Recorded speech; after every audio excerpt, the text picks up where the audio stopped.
안녕하세요. 반갑습니다. 성경을 하루 한 장 내지 두 장 읽어서 성경을 통독하는 프로그램 이 방에 찾아오신 여러분들을 주의 이름으로 환영합니다.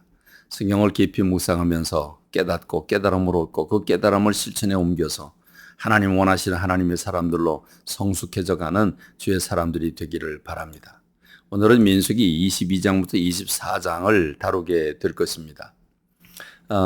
성경을 하루 한 장 내지 두 장 읽어서 성경을 통독하는 프로그램이라고 그랬는데 왜 오늘은 세 장씩이나 읽냐라고 이렇게 질문할 사람들도 있을 것입니다.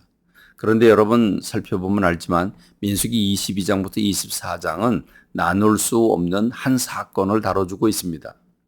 모압이라고 하는 롯의 후손으로 구성된 모압 왕 그 발락이라고 하는 사람이 발람이라고 하는 복술가로 초청을 해서 저주하는 사건이 일어나게 되는데 이 사건이 모두 한 사건을 다뤄주고 있는 게 22장부터 24장이기 때문에 우리가 오늘 좀 길지만 읽도록 하겠습니다. 여러분 이제 배경을 좀 알아야 되겠는데 배경은 이스라엘 백성들이 출애굽한 지 40년 시점이 되었습니다. 이제 아모리 족속을 물리쳤고 그리고 바산 왕 옥을 이미 물리쳤습니다.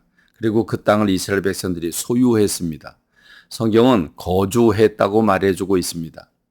거주라는 말이 무슨 말입니까? 거하고 거기서 살았다는 말 아니겠습니까?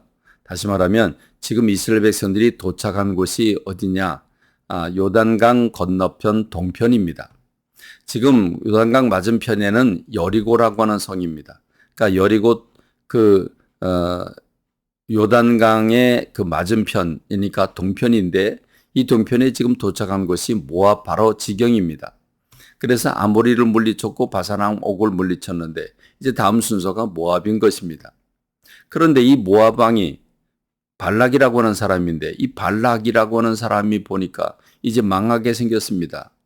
아주 죽게 생겼습니다. 그래서 번민하고 괴로워 견딜 수 없어서 그가 꾀를 한 가지 씁니다. 미디안의 그 장로들, 나이가 많은 경험이 많고 지혜가 많은 사람들을 초청을 합니다. 그래서 함께 머리를 맞댑니다. 미디안이나 모압이나 우리가 다 지금 망하게 생겼는데 어떻게 하면 이 이스라엘을 물리칠 수 있겠는가?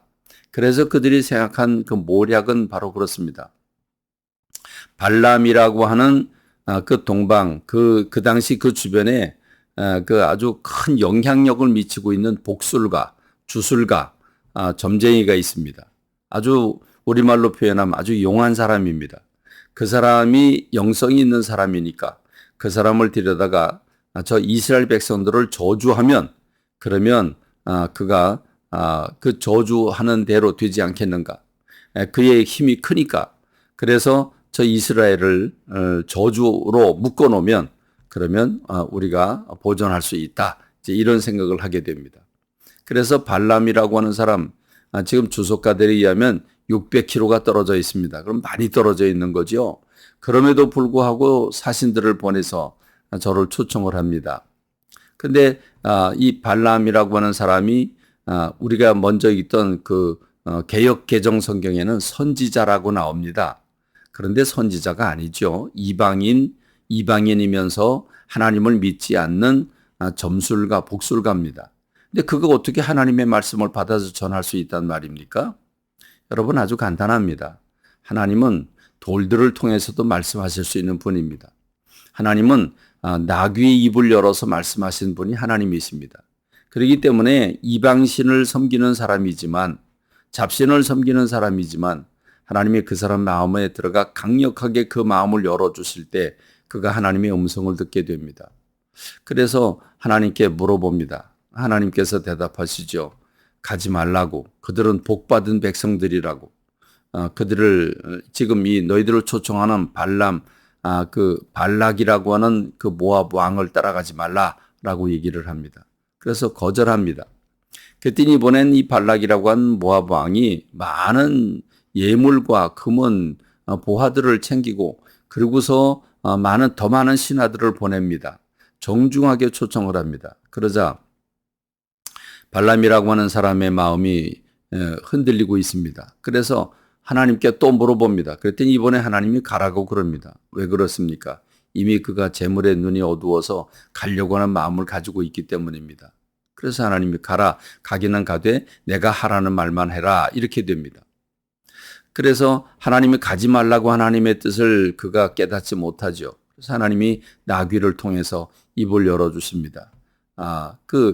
나귀와의 대화, 여러분 성경 읽으면 굉장히 재밌는 예화가 나와 있는데, 하나님이 말 못하는 나귀 입을 열어서 발람이라고 하는 사람, 그 주술가의 마음을 책망하시는 것을 볼 수 있죠.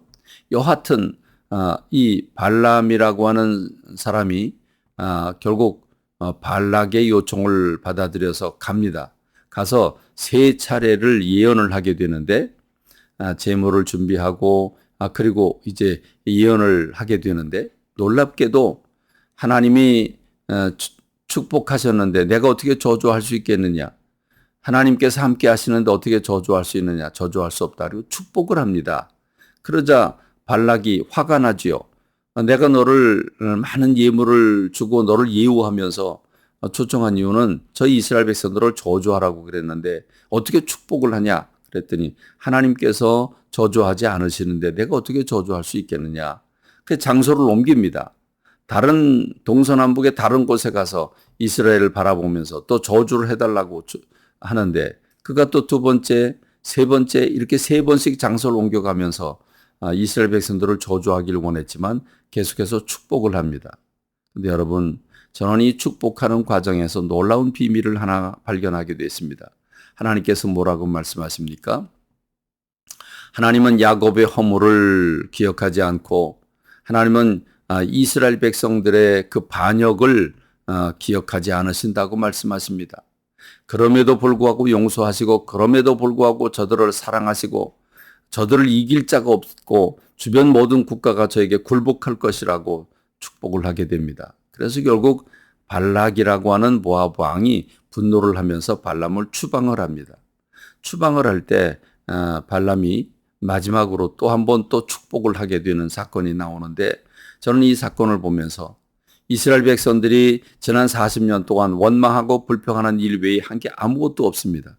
그럼에도 불구하고 그들의 허물과 그들의 반역을 기억하지 않으시겠다고 말씀하시는 주님을 바라보면서, 오늘 저와 여러분들이 존재한 이유가 뭔지 아십니까? 내가 잘나서 존재하는 게 아닙니다. 내가 무엇을 공로가 커서 존재하는 게 아닙니다.